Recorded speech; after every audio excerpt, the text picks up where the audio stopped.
dry and bright. And then another night where we've got clear spells up and down the country on Thursday night. Again, some patchy cloud coming and going across southern counties, so perhaps keeping things frost-free here. And it will be increasingly cloudy from the south into the weekend. That cloud could even bring some sleet or snow at first on Saturday. Expect a warm front, moving from the kitchen right through to the rest of the house. Boxed Boilers, sponsors of weather on GB News. The latest GB News travel. Good evening, I'm Johnny Ratner. Problems in West Yorkshire on the M62 since around 25 to 10 this morning. Now the inside lane stays closed westbound from junction 23 to 22 heading away from Huddersfield. Recovery work continues after a lorry left a spillage all over the carriageway this morning. And in Cheshire, just northwest of Chester, right on the English-Welsh border, the A550, the Welsh Road, stays shut between the 2 Mills lights and Shottock. Emergency repairs continue after a lorry caught fire. And in Gloucestershire, southeast of Cirencester, the A419, the Swindon Road, stays closed. Investigation works underway following an accident. We're just hearing in Somerset that the A37 has been closed at Clutton. So this is just to the west of Timsbury at the scene of an accident, and delays on local routes as a result as you divert. That's the latest. You can stay up to date throughout the day by visiting our website, gbnews.com. Want to be one of 2 lucky Great British giveaway winners? That's right, you could win one of 2 prize bundles, which includes a brand new iPhone 16, £500 in shopping vouchers to spend in your favourite store, and an incredible £10,000 in tax-free cash to spend however you like. What would you spend that cash on? For a chance to win an iPhone, vouchers and £10,000 in cash, text cash to 63232. One entry costs £2 plus 1 standard network rate message, or text bonus to 63232. 5 entries cost £5 plus 1 standard network rate message. Go to gbnews.com/win. Entries start from just £2. Call 0903 681 3232. Calls cost £2 plus your network access charge, or post your name and number to GB11 PO Box 8690 Derby DE1 9TT. UK only. Entrance must be 18 or over. Lines close at 6 p.m. on the 7th of March. Please check the closing time if listening or watching on demand. Good luck. I'm Christopher Hope. From pop stars to politicians, I'll interview anybody in a pub who's got a political opinion. Join me every Friday on Spotify, Apple Podcasts, YouTube or gbnews.com, or wherever you get your podcasts. This is GB News, the People's Channel. Headliners on GB News 11 p.m. every night. It's got 3 top comedians going through the next day's newspapers so you don't have to read them, which is great. That's a good point. He's lying. I mean, maybe he's not lying. That's Headliners every night from 11 p.m. and 5 a.m. as well on GB News, Britain's news channel. This is Britain's Newsroom, where your voice matters. It's just astonishing. With expert analysis and honest opinion, we don't just keep you informed. We bring you unique perspectives you won't see anywhere else. Can't argue with any of that. When the news happens, it happens here. On Britain's Newsroom, weekdays from 9:30 a.m. Only on GB News.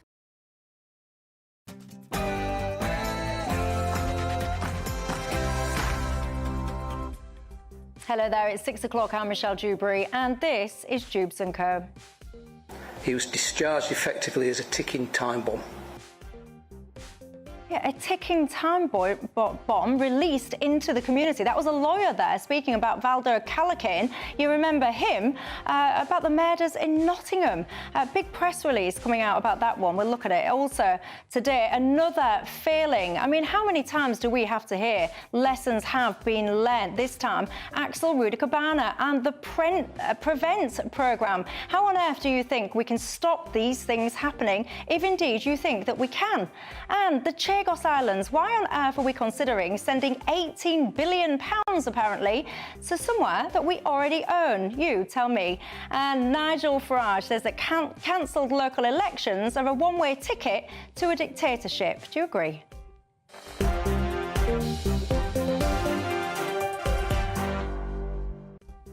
Keeping me company tonight, a new face of the panel. We've got Patrick O'Flynn, the political commentator and columnist, and Zoe Grundleveld, the political journalist and broadcaster. But before we get stuck in, let's cross live for your 6 o'clock news headlines.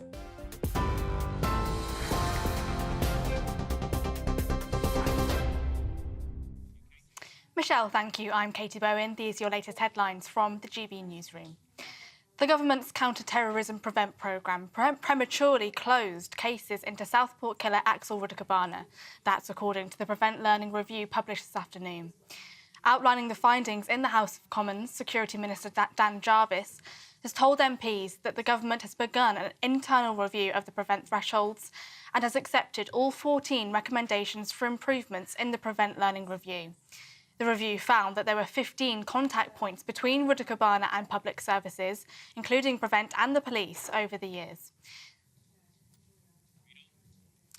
Also today, the families of the 3 Nottingham attack victims have demanded a full statutory inquiry, saying names must be named after an independent review has revealed killer Valdo Callaghan's fear of needles prevented him from taking antipsychotic medication before the killings. Barnaby Webber, Grace O'Malley Kumar and Ian Coates were murdered in the summer of 2023 by Callaghan. Health Secretary Wes Streeting says it's clear there were failings in how the care provided to Callaghan was managed at every level. Grace's father, Dr. Sanjoy Kumar, says for the loss of our beautiful, brave daughter Grace, there must be change. Barnaby Webber's mother has also called for a meeting with the Prime Minister. The Prime Minister locked heads with Kemi Badenoch in Prime Minister's questions this lunchtime over the Chagos Islands deal. The Conservative Party leader challenged Sir Keir Starmer on the money being spent, accusing Labour of spending money that belongs to our children and their children, labelling it an immoral surrender. The Prime Minister hit back by arguing that legal certainty was needed over the status of the islands and the strategically important Diego Garcia military base. Metropolitan Police sources have told GB News that no action will be taken over allegations that Sir Keir Starmer broke COVID lockdown rules in 2020 by meeting with a voice coach.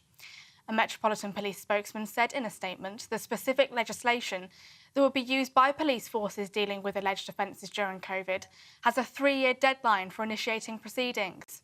As this alleged incident falls outside of this timeframe, no action will be taken. Angela Rayner has confirmed that elections scheduled for May in 9 council areas have been postponed for 1 year due to plans for the reorganisation of local government in England. The Deputy Prime Minister has announced 6 new potential devolution areas throughout England with a view to mayoral elections in May 2026. Reform UK leader Nigel Farage has said in a press conference this afternoon that it is ludicrous that there has been no public consultation over the delay, saying his party will put up a candidate in every district. And finally, His Majesty the King has visited the Polish Social and Cultural Association today, viewing a newly opened art exhibition and attending a reception with members of the Polish community in the UK. His visit comes exactly 1 year on since his cancer diagnosis was announced by Buckingham Palace. During the reception, His Majesty heard from staff, volunteers and community members about the centre's significance and its vital work in strengthening the Polish community. Those are the latest GB News headlines for now. More from me in an hour. For the very latest GB News direct to your smartphone, sign up to News Alerts by scanning the QR code or go to gbnews.com/alerts.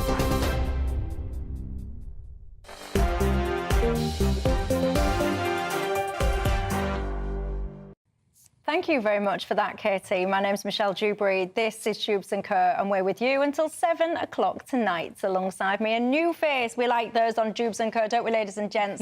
Patrick O'Flynn, the political commentator, and alongside him we've got columnist. And you're not a new face. You've done this before. I'm an old so face. We welcome back Zoe Grunderwald, the political journalist and broadcaster. Welcome to you both. You've done GB News, obviously. People will be familiar with you. I have. You've just never done Dewbs and Co. Never done Dewbs and Co, so this is a big debut. First time for everything. You're very, very welcome indeed, as are each and every single one of you at home. What's on your mind tonight, ladies and gents?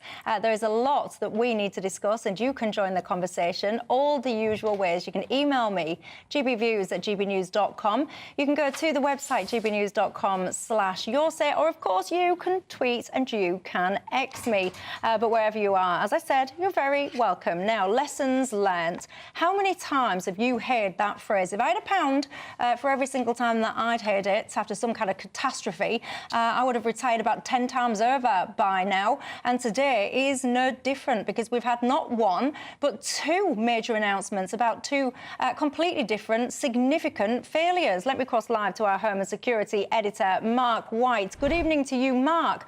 Two separate things that we need to discuss tonight. Shall we start with the case in Nottingham?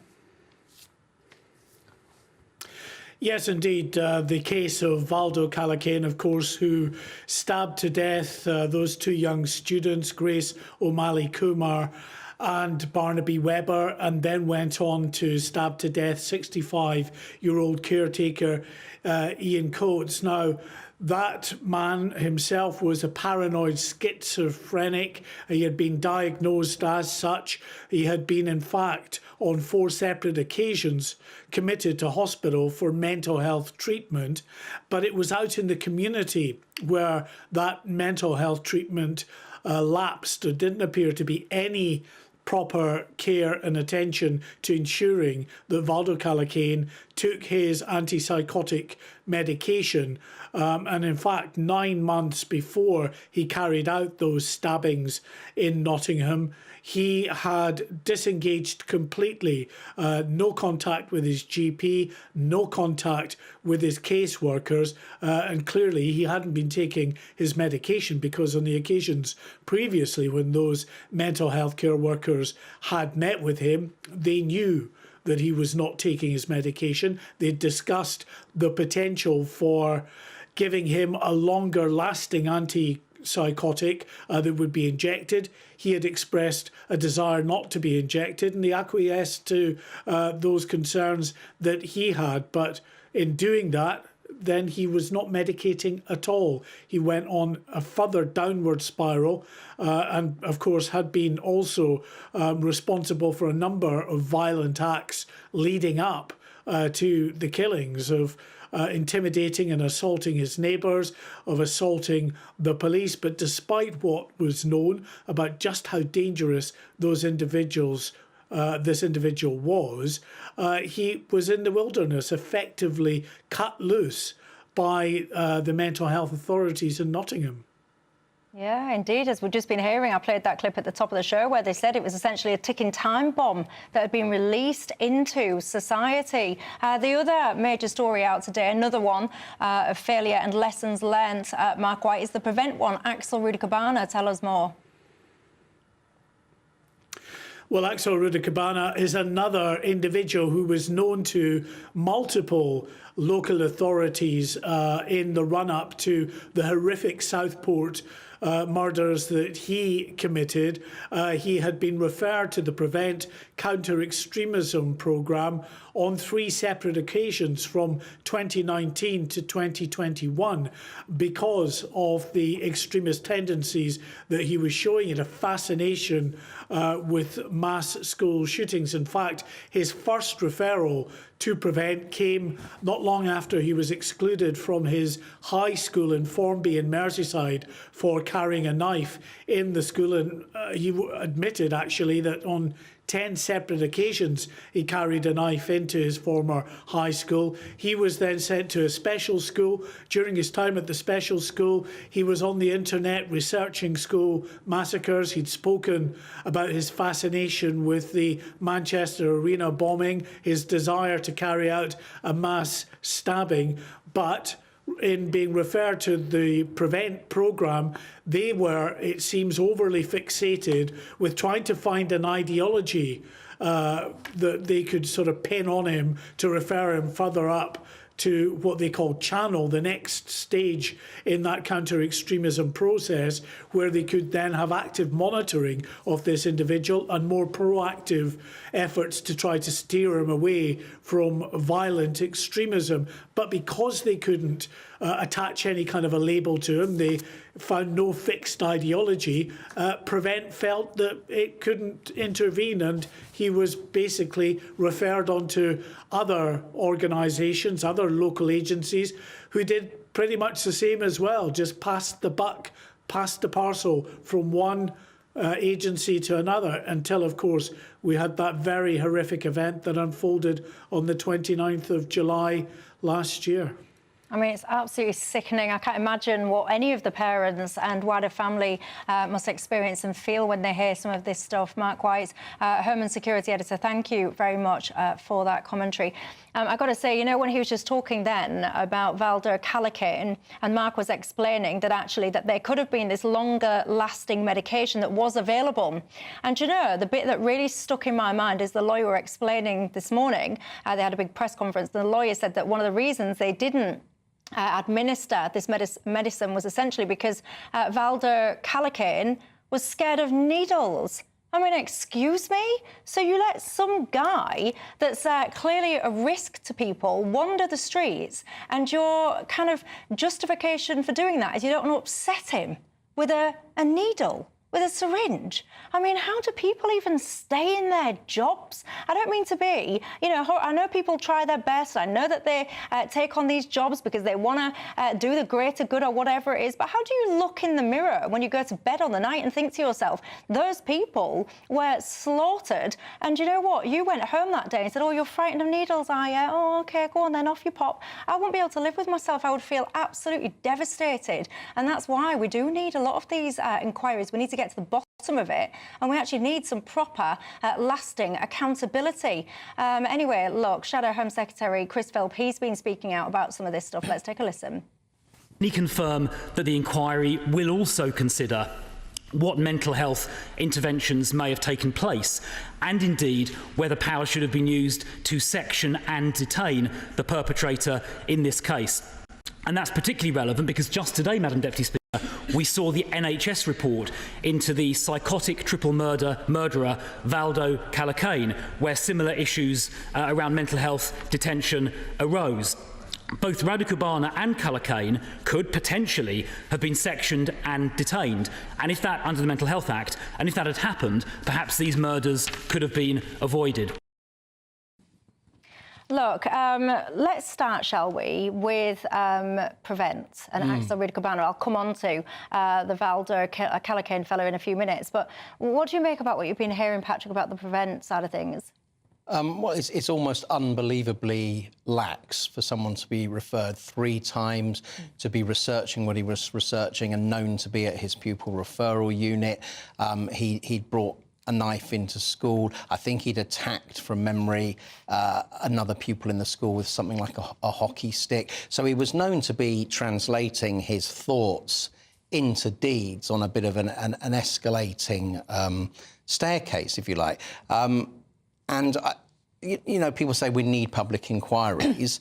I think the politicians know that we fundamentally need to reset the balance between the liberty of an individual who has become dangerous and the protection of the law-abiding public. So I think there was enough on Radu Cubana that he should have been detained long before that and shouldn't have been at his liberty. And we'll come on to the Callicane case, where I think it's even more obvious later. But you were saying, just to sum up, about you hear lessons will be learned all the time. And another thing I hear, you could get almost as much money if you had a quid for every time this was said, was it must never happen again. But as we sit here, it will happen again, and it will probably happen again more and more frequently. It's awful. Zoe, your thoughts? I think, you know, I agree to a large extent. I think, you know, when you look at this series of failures, and I think, you know, it's worth pointing out that in the case of Callicane, actually, people who are suffering these very intense mental health crises are way more likely to be victims of violence themselves than aggressors. But that doesn't mean it's not an issue. And I think there was an estimation that there are roughly about 60 homicides per year as a result of somebody having a mental health crisis. That is, you know, any number is too large. And the fact is, what we see in these cases time and time again are failures throughout the community. So there are failures in the health system, failures of the police, failures of local authorities. And it's only got worse as we've seen funding for all these different authorities cut. And, you know, you hear in these cases parents flagging, you know, going to the authorities and saying, please, can you do something about my child? They're dangerous. I mean, that's heartbreaking. And then they get ignored, and then something terrible happens. And, you know, when you hear about the case of Barnaby, Grace, Ian, just being senselessly murdered by somebody who is extremely unwell and shouldn't have been in the community. Well, I want to talk about Valder Calacane after the break as well, and I want to talk about what do you think to our approach when you've got someone that is apparently so mentally unwell or disturbed, whatever you want to call it. We do seem to have quite an ambition to have people in the community and care in the community, don't we? Is that still the right approach, do you think? And coming back to Axel Rudikabano, you know, we can have all of the reports and investigations and all the rest of it.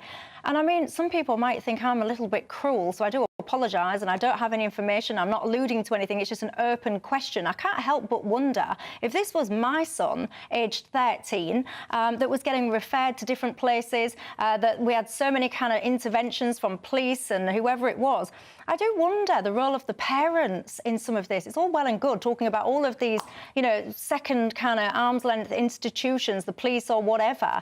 But what about parents? Where are they in all of this? I think there's some questions to be asked there. What do you think? Coming up after the break, let's explore that mental health question then, shall we? Is it right then that we have care in the community for people that are apparently so ill or not? I'll see you in 2.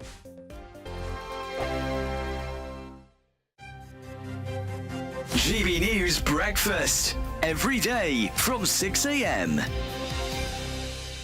Lauren, let's start with this, shall we? How children's TV may be harming, not helping young minds. Yeah, so this is an article in the Express today, a big double-page spread as a result of some new research and a new book that's coming out by a child psychologist, saying that children's television, and I think perhaps more importantly, the way that children consume television and video product now is perhaps not as healthy for them as we would hope it would be. And there's quite some distance from children's television of the past, of the sort of the Bagpuss and Clangers and Ivor the Engine era.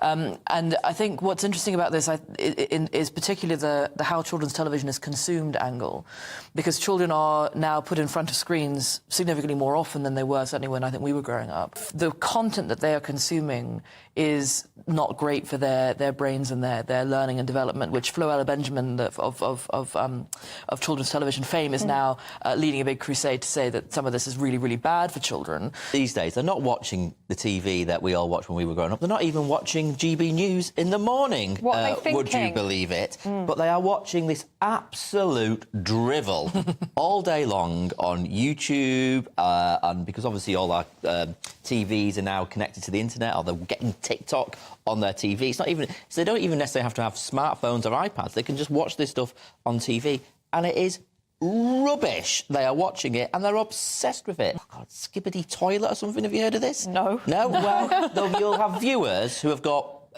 who are parents of sort of 13-year-olds, and this Skibbity Toilet thing is, they're all obsessed with it, and this is a really annoying sort of theme tune or thing that they sing at you. GB News, the People's Channel.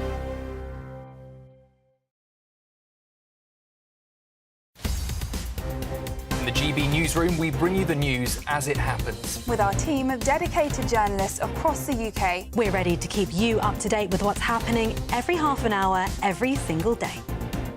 Bulletins here on GB News. The People's Channel. Britain's news channel.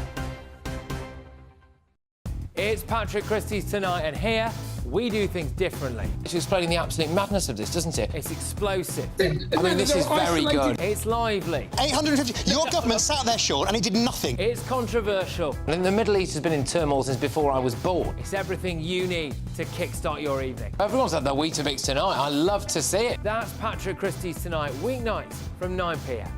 Only on GB News, the People's Channel, Britain's news channel. I'm Emily Carver. This is GB News, Britain's news channel.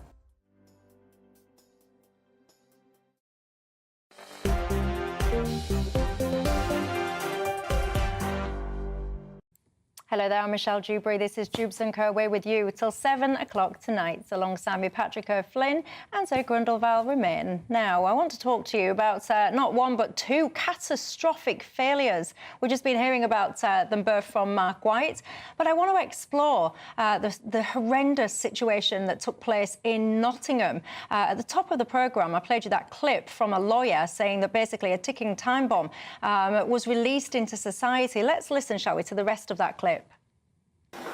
Without the full report, You wouldn't know today how frightened health professionals were to visit Valdo Calacane, how they withdrew on occasion, how they planned their exits, yet at the same time were willing to discharge him from care in the face of very obvious risks of danger. He was discharged 9 months before these attacks when he did not show up for an outpatient's appointment.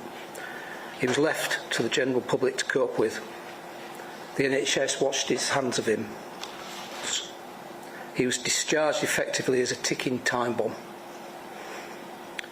The way the families have been treated by NHS England in the run-up to publication of their report is sadly reflective of the family's struggles since the tragic events of June 2023. I mean, what do we even say to that? That was Neil Hudgell there, the lawyer for the families. I mean, when you hear that report basically saying that this guy, the medical professionals were so frightened of him that they didn't dare be in a room with him, so then they decided, well, let him be in a room with everyone else then. Absolutely. Well, I think there was one psychiatrist who said almost 3 years before the attack, in July 2020, he may well end up killing someone, right? So that's what they knew. I think we already know we need to change the regime, right? There should be no option for someone prone to paranoid schizophrenia not to take their medication. They should have to take their medication in front of, to the certainty of mental health professionals, whether it's being injected with a long-lasting dose or whether it's turning up each day to actually take it. And the other option should be you go straight to a secure mental institution. We should not, any of us, have to live in a society with people wandering around who have this really powerful and potentially violent mental illness, who the system and the health authorities and the police do not know are taking their medication. That's the disgrace. Well, I just want to put some numbers around this stuff, because I was looking into schizophrenia. So apparently the prevalence of schizophrenia in the UK is estimated to be around 0.3 to 0.7% of the population. So, I don't know, 200,000 to 380,000 people living with it on a daily basis. I mean, if you're and this is one of the points, actually, that a couple of the parents was making, Zoe, in this press conference today. It wasn't that this Valdo Calacane couldn't be treated, so treatment was available to him. It was that he wasn't using it. It wasn't injected because he was frightened of the needle, and then he was consciously not taking the tablets. Yeah, and presumably this is something that will happen occasionally in cases of people who have paranoid schizophrenia, because as the nature of the illness is that it makes you distrust healthcare professionals, it makes you distrust your own family in some cases. So this must be something that is dealt with, and there must be a policy on it. I'm not familiar with what it is personally, and I'm not sure what the ethics are around forced medication, but I do agree if somebody is perceived to be a danger to themselves or to others, they should be detained for their own safety and for the safety of others. I don't understand what went wrong here, where this man wasn't removed from the community and wasn't looked after by the numerous authorities and institutions that were there to protect to intervene in exactly this situation. When I was growing up, I remember a hospital near me, actually, in Hull, called Delapole Hospital, and it was what you would now call like a mental health institution. I've got to say, in those days, people called it, you know, quite derogatory other names, which I will leave to your imagination. And there was always kind of, and there's obviously a lot of hospitals like that used to exist, and then there was a huge concerted effort to actually try and destigmatise mental health, to move people from specialist units where possible into the broader community, treat them within the community. The police, you'll often hear the police, Zoe, saying, we are like some kind of first-line social service, the amount of calls that they get because of mental health issues and ailments. Do you think that approach has been the right one? Well, there was a concerted effort in the 80s to move care out of, as you say, these hospitals and sort of into the community, and I think that could be a good thing if the funding matched it. The problem was the funding didn't match it, so we had 87,000 beds back in the 80s, which was down to 27,000 $200,000 in 2012. The money was cut, and now you're completely right. Mental health services not only had to deal with people, you know, with these illnesses who needed their support in the community, but also the knock-on effect of wage stagnation, unemployment, other cuts to public services and local authorities. So the police and the NHS and care in the community have all become overloaded because while care has been shifted out of hospitals, it hasn't been matched with the resources or the funding for communities to cope, and therefore communities can't cope. And in the really most dire cases, people like this who are a threat and who are flagged as a threat time and time again will fall through the cracks. If I can jump in, I don't think it's just a matter of funding. I think a level of indifference has crept into the system and we've become desensitised to the killings. It's something like every 6 days someone will be murdered by someone with a severe mental illness, most often paranoid schizophrenia, and it's just kind of accepted. Is it really that frequent? What did you about say? every 6 days, I think, really? On average, more than one a week. I did not know and that. It's kind of like the Beijing rush hour, where a couple of people die most days and life goes on. And, you know, I'd have higher aspirations for our country about looking after law-abiding citizens and protecting them. We clearly need more residential mental health beds. And, you know, the pendulum swung far too far. And I agree, Michelle, I grew up in Cambridge. We had a well-known residential mental health institution, also called names which were prevalent at the time, which I won't specify. Those were the bad old days, but we've gone to the other extreme, haven't we? And there's an indifference towards some really quite dangerous people being at large. Yeah, and do you know what? I mean, we're talking about the prevalence of something like schizophrenia then in society. So maybe someone in your family, maybe you yourself, struggles with this illness. What is life like for you? Because I imagine it must be pretty terrifying if you're not getting the right access to drugs and all the rest of it. Get in touch and tell me your thoughts on that. After the break, there's lots we need to discuss. The Prime Minister, he's not going to be investigated by the police over voice coach gate. Is that the right move or not? Chagos Islands and a lot more. I'll see you in 2. Ready to soak up that holiday sunshine? Won't we need some cover? No worries. All sorted. All Clear Travel Insurance sponsors GB News Travel Destinations Forecast. It's been quite a wet start to the year across Iberia, and there's more rain to come for Spain and Portugal. Plenty of sunshine, though, for Greece and across Cyprus after we had some showers here at the weekend. It is still a little on the cool side. Some showers heading into southern Italy and across Malta on Friday afternoon. Much of the south of Spain still dry at this stage, but that rain is moving in. Plenty of sunshine across the Canaries. That rain across Spain will head to the south of France as we go into the weekend, so turning wet in Nice. All Clear Travel Insurance sponsors GB News Travel Destinations Forecast. Hello again and welcome to the latest update from the Met Office for GB News. Skies will clear across the UK overnight, leading to a widespread frost, but a sunny day for most of us on Thursday. High pressure is why we're seeing clear skies.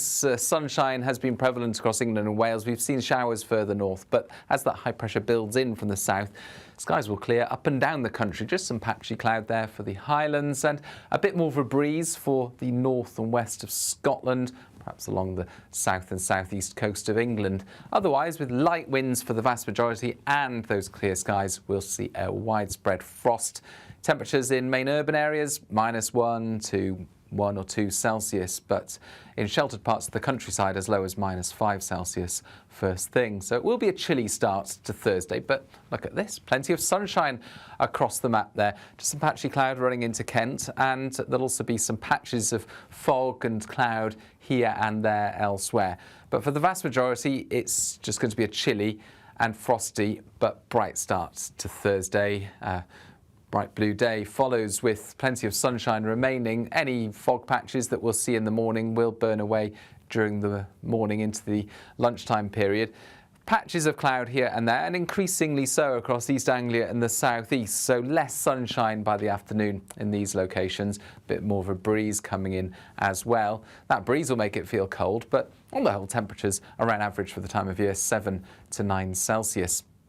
Similar on Friday morning, but I think in the south we'll see a bit more cloud through the night and hence less widespread frost, but we'll also see increasingly some showers arriving into the south and southeast of England. Meanwhile, the best of the sunshine will be across Scotland and Northern Ireland, and into the start of the weekend that cloud will become more widespread, particularly in the south, thick enough to give some sleety or snowy weather at times.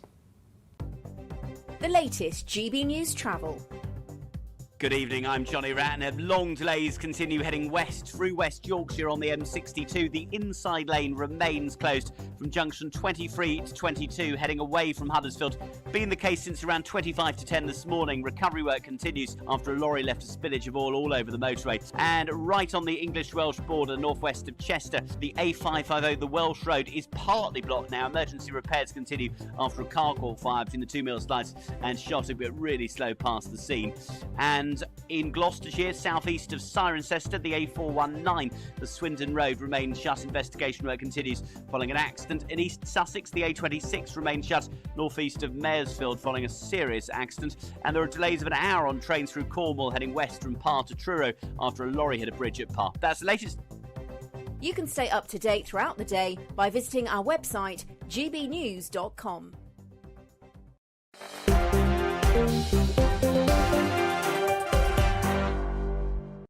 Hello there, I'm Michelle Dewberry. This is Dewbs and Co with you till 7 o'clock tonight. Alongside me, I've got Patrick O'Flynn, the political commentator and columnist, and Zoe Grundleveld, the political journalist and broadcaster. Welcome back, everybody. Adam says, Michelle, this is very simple. We just must invest in mental health.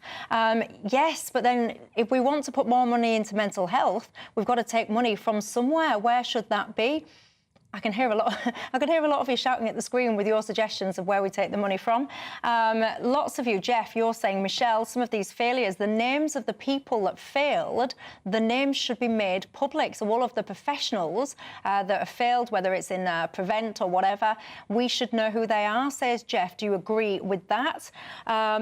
Andrew, so many of you, Andrew, Carol, you're all getting in touch saying you don't think we should ever have a situation where an unwell person, if you've got schizophrenia or whatever, could just turn around and say, no, I'm frightened of needles, so I'm not going to have that medication. Lots of you didn't even realise that that was something that you could do. Well, there you go. You learn something new every day, don't you? Now, we've had beer gates, haven't we? We've had party gates, and then, of course, we had the voice coach gate. I mean, it is so bad. Patrick, I try not to laugh because it's not laughable. It's incredibly, incredibly serious. The restrictions that we had placed on our lives, of course, by the government of the day, but egged on, whipped up and encouraged by the likes of Keir Starmer. The kerfuffle that Keir Starmer made when it came to Partygate, demanding consequences and accountability and so on. This whole situation then of voice coach gate, we heard previously that the police were not going to look into it because no complaints had been made. So then a complaint was made.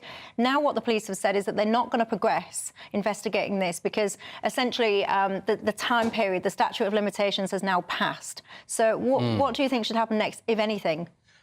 Well, I think most of the country knows that Keir Starmer was very much holier than thou on all this stuff. He got off the Beergate thing.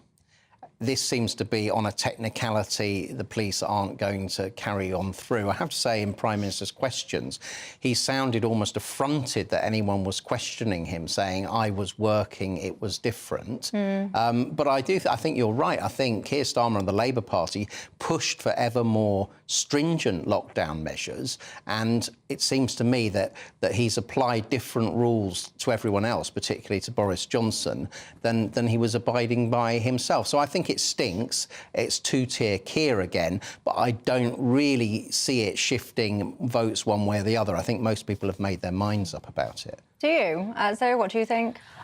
Listen, I think that when I heard about it, I looked at the rules around tiers because I thought that was important because it was very confusing at the time. And what I could see wasn't very clear. So you weren't supposed to leave Tier 3 to go into Tier 4, and you weren't supposed to do really very much in Tier 4, but there was always an exception for key workers, and there was always an exception for if you had to travel for work purposes. Now, we know during lockdown that some of the law wasn't equally kind of distributed around the country. By that I mean very uneloquent way of saying that the police didn't always enact the law in the same way in every case. And that was because they were new laws, there were no precedent, there was lots of confusion over it. And we know cases where people got, fines for going and having a coffee in the countryside. In this case, it seems like I don't think there would have been a law break here, because it sounds like she was a key worker, and you can argue about whether you think a voice coach should be a key worker, but it sounds like there was an argument that she was, because she was working for the leader of the opposition. Zoe, it's absolute nonsense. Come on, and you must know it's absolute nonsense. I think it is I mean, I would argue about whether I think a voice coach is the key worker, but there were lots of people who were categorised as key workers under this time, because it was a confusing time where law was made quickly, and as I say, it wasn't always enacted equally. However, what I do think, Michelle, even if he wouldn't have got in trouble legally, I do think there are questions to answer about just how well Labour are at dealing with these issues when they come up. There have been a series of situations now, say the freebies scandal as well, where Labour just haven't understood how the public feel about when politicians, in their mind, break the rules or do things they shouldn't do. And I think he has to be strong on that. If he's going to be Mr. Rules, he needs to be really hot on this, and he needs to explain to the public when the public feel he's got something wrong. Let me tell you something. 1 in 700 children, right, are born with a cleft, and a cleft significantly affects the way that these children can speak and swallow and so on and so forth. During COVID, if you needed to get your child seen with a speech and language expert, so the SALT team, 50% of those children, those appointments, you couldn't even access. Of the remaining 50%, 74% of those appointments had to be done online. So when you've got a situation where children need medical speech coaching, medical speech therapy, literally in order to do the very basics of communication, and that is not deemed as a key worker, in-person type appointment, but yet you can have a politician who can have vanity speech coaching in order to try and, I want to tell Boris Johnson, my response. I think it is so insulting. It's so insulting to those parents that couldn't access medical, essential speech therapies, and still to this day have a consequence and a knock-on effect. When people try and make out, maybe Keir Starmer having vanity voice coaching, maybe that was a key worker. I think it's so insulting. You guys can have the final say on that, because Patrick did mention, of course, it was PMQs today. Yes, it was. Chagos Island came up quite a lot. Take a listen. Mr. Speaker, when Labour negotiates, our country loses. Yesterday, we heard the government offered £18 billion for Mauritius to take our territory in the Chagos Islands. This is money that belongs to our children and their children. This is an immoral surrender, so North London lawyers can boast at their dinner parties. Mr. Speaker, when Labour negotiates, we all lose. Sometimes they don't even bother. Why did the Energy Secretary withdraw government lawyers from defending the case against the eco-nutters who want to obstruct Rosebank's oil and gas fields? Mr. Speaker, let me deal with the serious issue she raises in relation to the Chagos case. This is a military base that is vital to our national security and to national security. A number of years ago, the legal certainty of that base was thrown into doubt. Also, I've got to say, Nigel Farage, he asked a question about Chagos in PMQs as well. The behaviour of the MPs was absolutely appalling. And I think to myself, I think that some of that behaviour might actually change in the not-too-distant future. But anyway, this whole Chagos situation, where are you on this, Patrick? I think it's as Kemi Badenoch said, an appalling surrender. I'm not at all convinced by Keir Starmer's answer. He seemed to be alluding to some sort of mysterious national security reason that he wasn't prepared to spell out, why we should be spending so much money, billions and billions of pounds. And by the way, this is the amount of money going is bigger than the entire annual GDP of Mauritius. If another country was to pay us the equivalent sum, it would have to pay us £3,000 billion. I mean, that's what a jackpot the people of Mauritius are facing from, you know, a cash-strapped British state for giving away something we don't need to give away. This is just all based on an advisory opinion from an international tribunal that has no teeth, and we should have just told it to sling its hook. And I've looked into this, you know, is there a mystery reason which means this joint UK-US airbase can't function? And it just seems that there's a Foreign Office document which just says there's a list of woke nonsense about the global south, and India might not like it, and supply chains might be compromised. Well, it's an airbase. You can fly in stuff from anywhere in the world. So I think this is Keir Starmer sort of throwing himself before international lawyers as an international lawyer. Zoe? Well, I think, I mean, you say we could have just disregarded this ruling, but the UN General Assembly voted in favour. We know there are plenty of countries across the world who felt that they could understand the importance of this base, but it wasn't ours, and quite frankly, we should give it back.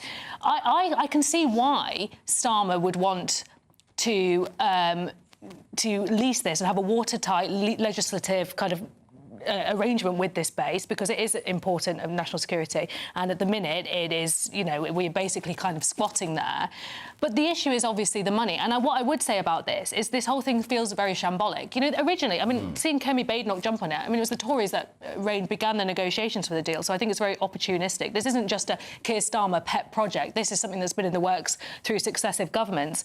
The issue is the money. We don't know how much it's going to cost. We're getting different figures out from different governments. The government have denied the figure, the most recent figure, which was 18 billion, was it? But they haven't said what it would be. They still think it would be more like 90 million a year leased, which is about 9 billion.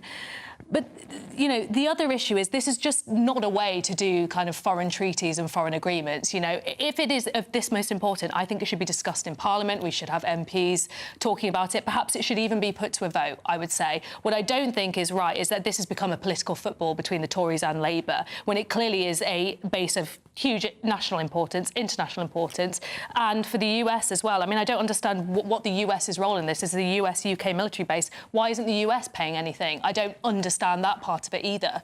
Someone pulled together a graphic, and I think when you see this as a visual kind of depiction, I think it's quite striking, because this figure of 18 billion, which of course I do have to say is being kind of disputed, and we'll see what the truth actually ends up being. But someone did this calculation that if you add up so much of the money that we already spend, universal free school meals, national living wage for care workers, you could double the number of med school places, remove the two-child benefit cap, you could restore winter fuel payments, you could recruit 16,000 new police officers. I mean, it goes on. And when you look at, on the one column, that you've got those kind of things that we could spend money on versus giving this money to Mauritius that we don't have to do, people just, they'll be livid.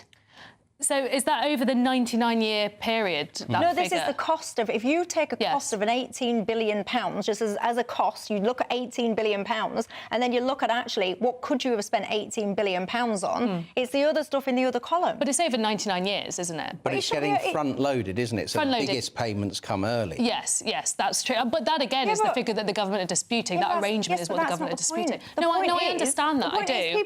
People are sitting at home going, let me get this straight. I have worked my entire life in this country. I have paid so much money into the tax base of this country. I can't even put my heating on now when it's freezing cold outside, but yet we can give the Mauritians this money that we don't have to do. It's our sovereign territory anyway. People will just be so angry because it is yet another example of a broken social contract where people in this country, taxpayers in this country, are deprioritised again and seem to to be at the back of the queue when it comes to this government's priorities. But it's not just this government's priorities, it's former governments as well. And the reason that it's become such a big issue is because it does have this General Assembly voting in favour of it. Hang on a minute. I think other... David Cameron bailed out of these negotiations. James Cleverly might have a bit of explaining to do. What do you make to it at home? You're an opinionated bunch, and I know you'll have strong feelings on it. Get in touch and tell me. Coming up after the break, millions of you won't get a vote on May the 1st in your local elections. Reform UK, Lib Dems, not happy about it. Are you? This is GB News, Britain's news channel. We were talking earlier about the issue of Siri listening to you. Well, it's not just your own conversations being sort of harvested for data.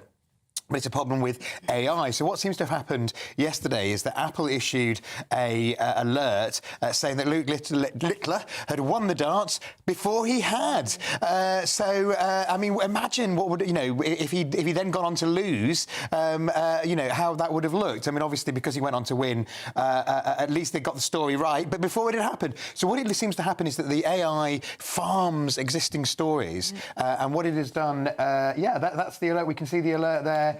Now, and it also claiming that Brazilian tennis player Rafael Nadal had come out as gay when actually a different Brazilian tennis player was actually mentioned in the original story. So what it does is you see that's branded as BBC Sport. What the Apple AI system does is it farms alerts that it thinks people are getting from the source and then summarises them into going to be my question. into one it alert. Looks to me like you would assume, OK, the BBC are reporting this. Absolutely. Or so the BBC News might be saying something else. So it could happen to any news organisation. This has highlighted a massive issue. I mean, having editorial judgment and quality control, because if this is going on, it's just contributing to the flow of misinformation. Yes. And we know that this is a problem on social media, people reporting false things. But if it seems to come from trusted news sources, that is a massive issue in credibility. I mean, if you had something like Reuters, who's a big news provider, doing this, you could hold people accountable, you could make changes, but when it's the AI doing it, I mean, what do? You're going to have to reprogram it in some way. And if you just lost control, if you're a news source, you've lost control of what goes out because it basically farms it, puts your logo on it and sends it out even when it's nonsense. GB News, the People's Channel. Mornings don't have to be tiresome, especially if you have the right company. Wake up to news as it happens, opinion and debate, and of course, a little bit of entertainment too. Because when the kettle's on, we're on. That's Breakfast on GB News, a show worth waking up for. Every morning from 6 a.m. Only on the People's Channel, Britain's news channel. We'll spread the news, you spread the word. Join me, Camilla Tominey, for a frank and honest discussion with those in power that cuts through the spin and gets to the heart of the issues shaping our nation. You haven't confirmed that you want to stand as leader, but you haven't ruled it out either. This report basically says that he's not fit to stand trial. Is he indecisive? Incompetent? I deliver the dose of reality Westminster needs. That's the Camilla Tominey Show at 9:30 every Sunday on GB News, the People's Channel, Britain's news channel.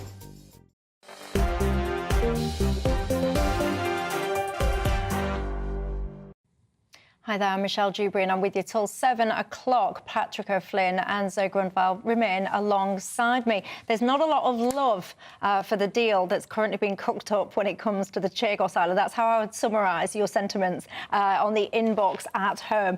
And lots of you as well are pointing out about PMQs today. John said it was absolutely disgusting behaviour with the MPs and the Speaker when Nigel Farage tried to ask his question in Parliament today. John says he thinks that they're running scared, and Philip said ultimately there's so much running scared at the moment, and that is why they're putting off the inevitable and cancelling the elections. Philip, you team me up quite nicely because earlier on today the government has confirmed that indeed local elections in 9 council areas will be postponed now until 2026 as part of its reforms of local government.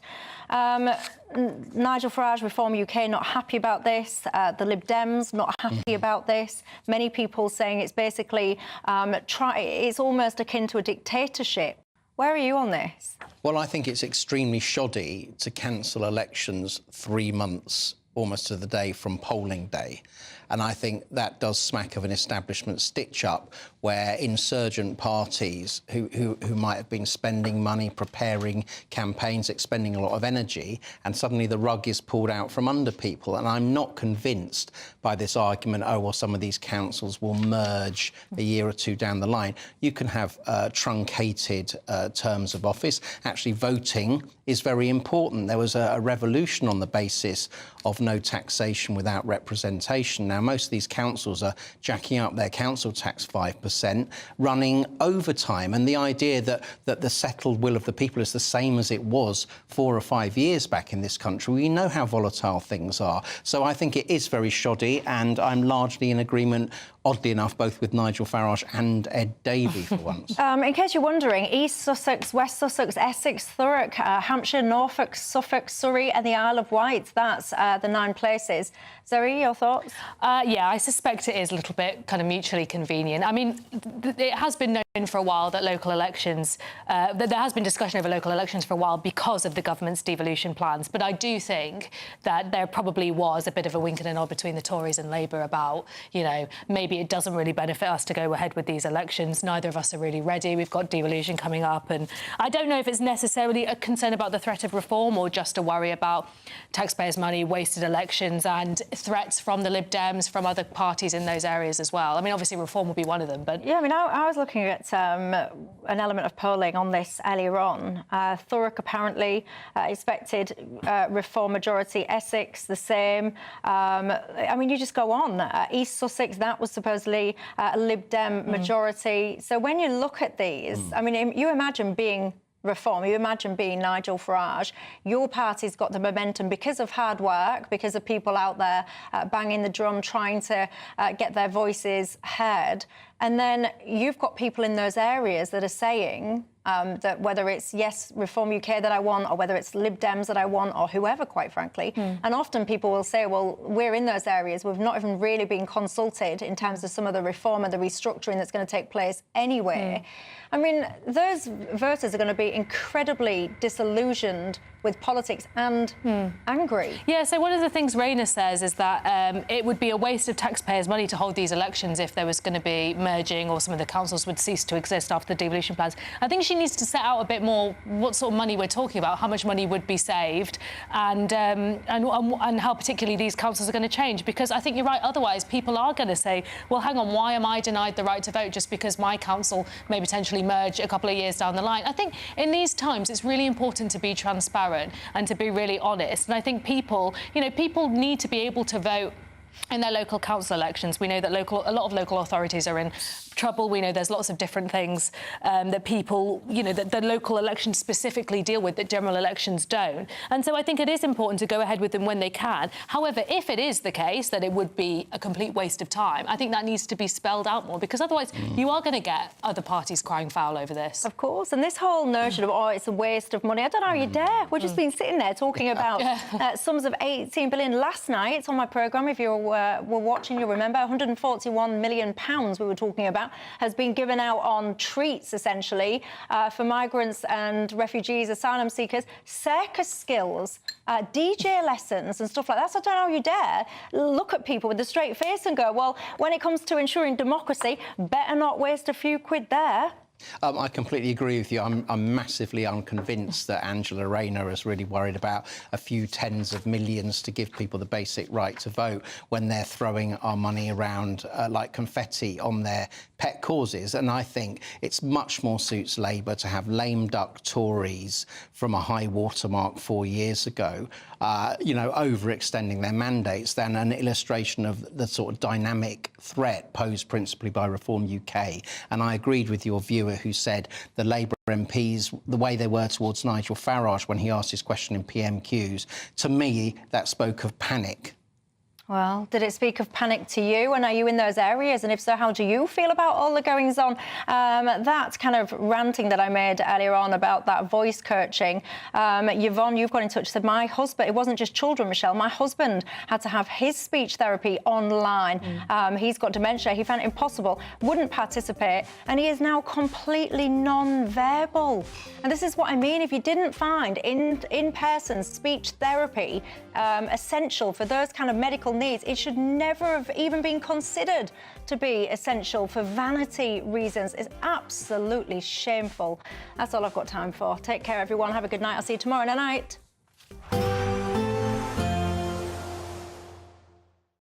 We'll see a cold snap, which will quickly develop into a warm front. Boxed Boiler Repairs, sponsors of weather on GB News. Hello again and welcome to the latest update from the Met Office for GB News. Skies will clear across the UK overnight, leading to a widespread frost, but a sunny day for most of us on Thursday. High pressure is why we're seeing clear skies.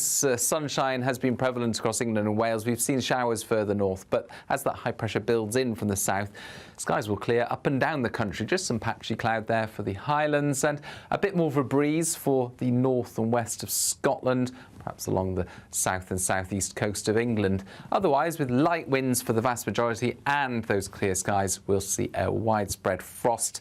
Temperatures in main urban areas, -1 to 1 or 2 Celsius, but in sheltered parts of the countryside as low as -5 Celsius first thing. So it will be a chilly start to Thursday, but look at this, plenty of sunshine across the map there. Just some patchy cloud running into Kent, and there'll also be some patches of fog and cloud here and there elsewhere.